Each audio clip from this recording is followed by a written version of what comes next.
Another working week. Busy ako ngayong week na to. Kasi yung duty ko Monday, Tuesday, Wednesday, Thursday, Saturday, Sunday. So, Friday lang talaga yung aking someone is here na, ha? Ang aga. So, Friday lang talaga yung aking day off. Look at the house. It's so messy.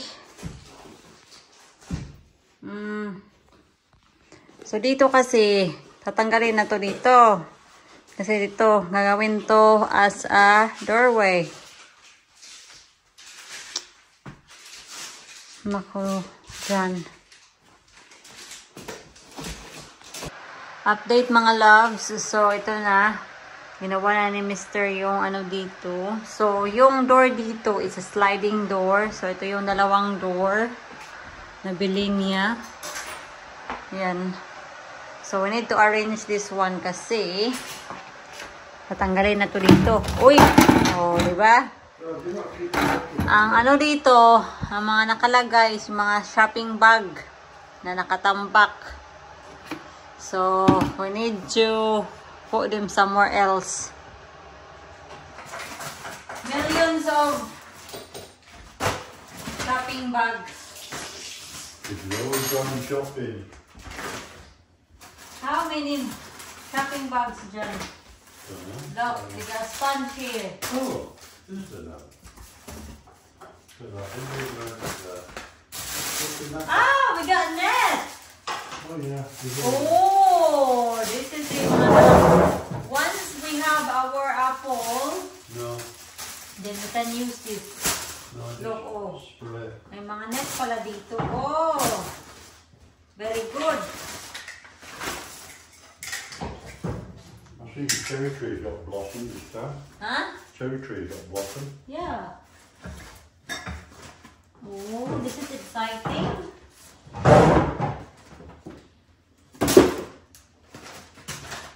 Ever since talaga na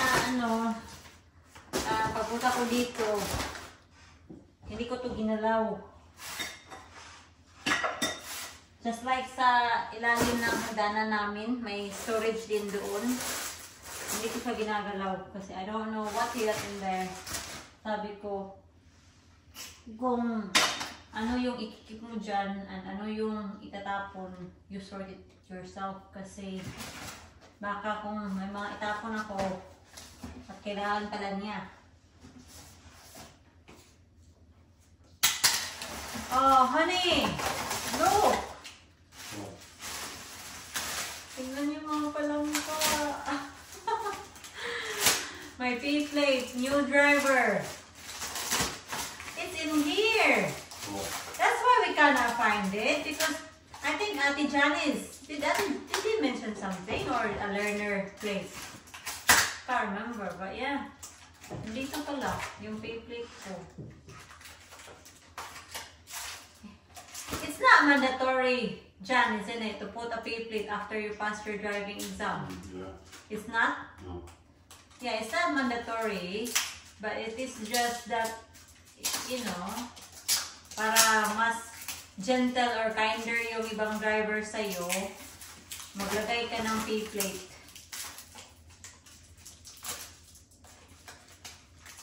So, nung pagkapasa ko talaga sa aking driving exam, naglagay ako ng P-plate sa aking sasakyan.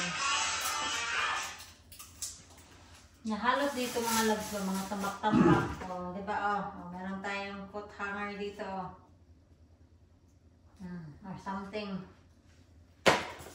You need to put them in the workshop, sweetheart. What? These things that you don't... What's it? Here. Yeah? Oh, what is this key for? For your gold? For the gold? That was my mother's. I think. Because she kept giving us different keys, didn't she? No. I thought that's for your gold, hidden gold. I wish I had some.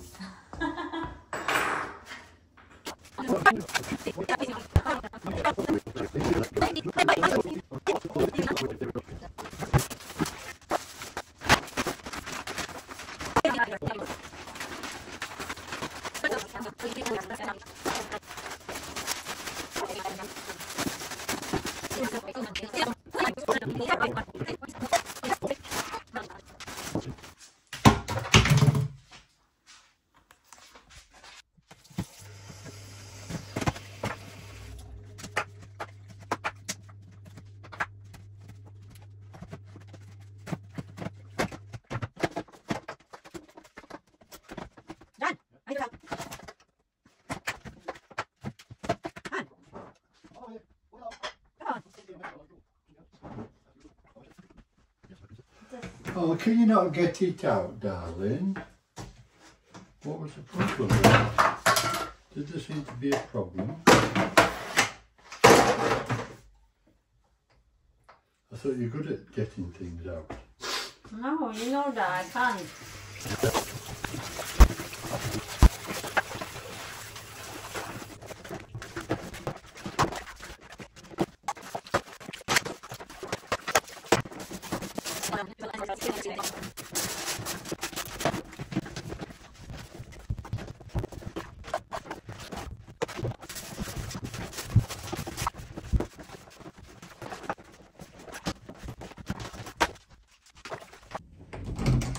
And then, pupunta tayo sa labas para kumuha ng rhubarb kasi pinangakuan ko ngayon si Mr. na nagawa ko ng rhubarb pie kasi matagal na yung nagre-request mga loves. Possible pa lang yung rhubarb. Ayun na, sabi niya, oh, yung rhubarb natin lumalaki na ulit. Oh, while we're here, tingnan natin yung ating mga nilagay sa ating apple trees. Ah, look. Ah. Yun. May mga namatay na insekto dyan. Sticky kasi siya. Ano, hala, ang dami dito, oh. Oh. This is our cherry, and for the first time, our cherry, hindi naman first time to ha, but last year, hindi na bunga yung ating cherry.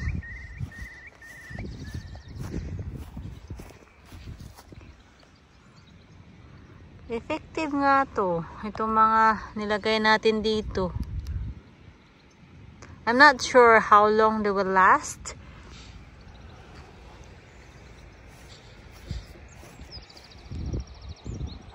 Dami pa. Meron pa naman tayong natitirang ganito.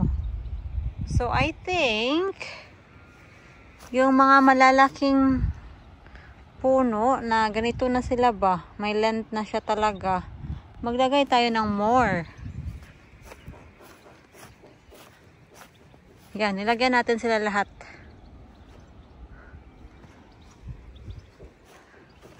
Balik nga tayo dito. Tingnan niyo yung ating strawberry. Oh, strawberry bed. Hindi ko talaga siya nagawa. Napasensyahan niyo na. I will do my best. Kasi kailangan na talaga siya ng bagong crop. Kaya ayun. Kaya wala ng bunga. Ang laki nito. Itong rhubarb na to. Look. Wow. That's good. Alam niyo yung rhubarb, pag bumili kayo sa supermarket, mahal kaya. Kaya I am thankful na meron tayong rhubarb sa garden natin.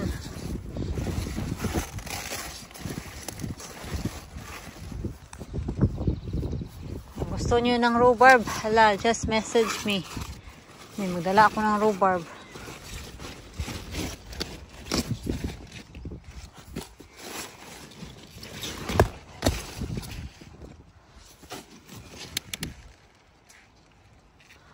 So, kunin yung mga medyo bata-bata pa para mas masarap. Mas masarap kasi pag bagong tubo pa tayo. Ay, kala ko may kagat.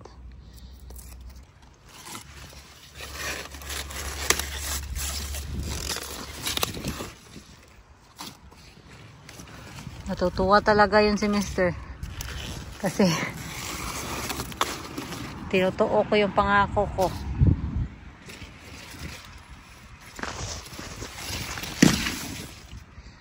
think that's it. That's more than enough. More than enough na yun mga loves. Nakalimutan ko magdala ng kutsilyo kaya we will manually break this.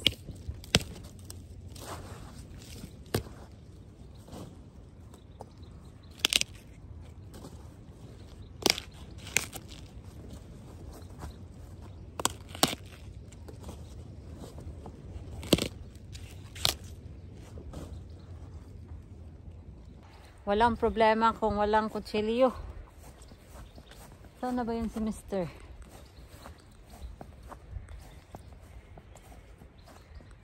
I don't know where is he. But yeah, he's starting to do the window as well. Because after the window, they will start the dashing. So nilagyan na niya ng mga frame yung window ba. Oh. Sabi niya, he managed to do all the frame downstairs. So upstairs na lang daw. So baka pumunta siya sa itaas. Ay! Hala, hala. Nagbago yung isip ko. So instead na I'm making rhubarb pie, I am going to make rhubarb crumble. And I know John much prefer having a rhubarb pie kasi mas masarap naman talaga yung rhubarb pie, yung pastry, diba? Mas masarap talaga yun. Pero, it's a lot easier kasi to make a rhubarb pie. At least, he will be able to have his rhubarb. So, kung ano yung ihanda ko sa kanya, wala siyang choice. Kasi tinatamad ako. And, this dish is the dish that I'm going to use.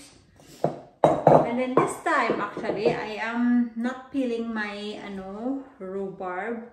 Or, okay. So, probably half of this is hindi ko siya ipipil para to remain na pink yung kulay niya. And then yung dito na part kasi medyo na dito ba? Medyo mas matigas na dito na part. Babalatan ko siya. Yeah, I think that's the way to go, no?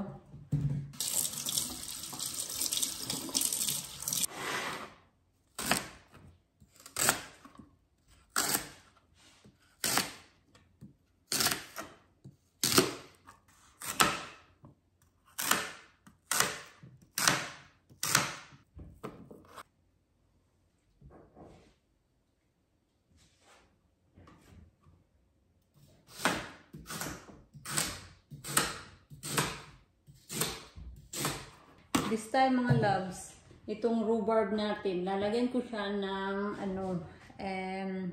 cinnamon. First time ko siyang lagyan ng cinnamon. Kasi pag naglalagay ako ng cinnamon normally sa apple, and ni-research ko naman, sabi daw good combination daw yung rhubarb and cinnamon. Kaya try natin.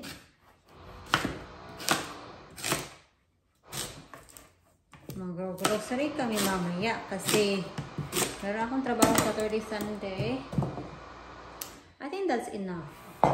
But then, liliit pa kasi to. Kasi ako kasi hinahakok ko siya para matimpla ko yung lasa niya. So I think, yung natitirang stock dito, yan, babalatan natin as I said earlier. Natanggalin na ni Mr. ito. So, ito time-lapse ko, mga labs. All the dedicated training daw.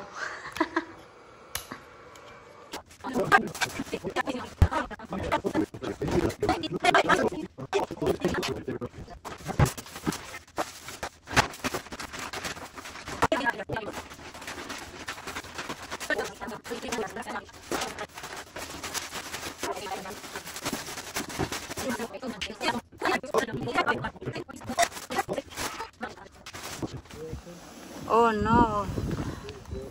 Kakauwi ko lang sa bahay mga loves and all the windows are in place.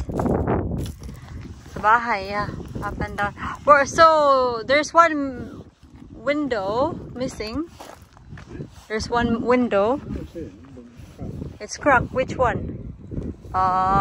May nag-crack daw na window. ang window. So it needs to be replaced.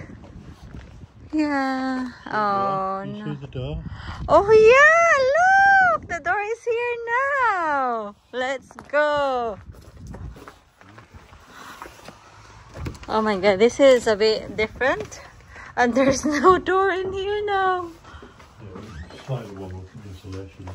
Let's go in here. What's happening in here? Oh, look at this, mga loves. We got the window here. Look, no, not the window, the door, I mean. Ah, meron ng door dito. Can I slide this door? Yeah. Oh. Oh. I'm excited. This feels like it is a big lounge. I told you this. Yeah. Very big. That way. But to be fair, we can put an additional bedroom here, really, if you want to. No. Yeah, it is a big lounge. Yeah, lovely big lounge. Can chase you around it. Why are you chasing me for? Like, close the door.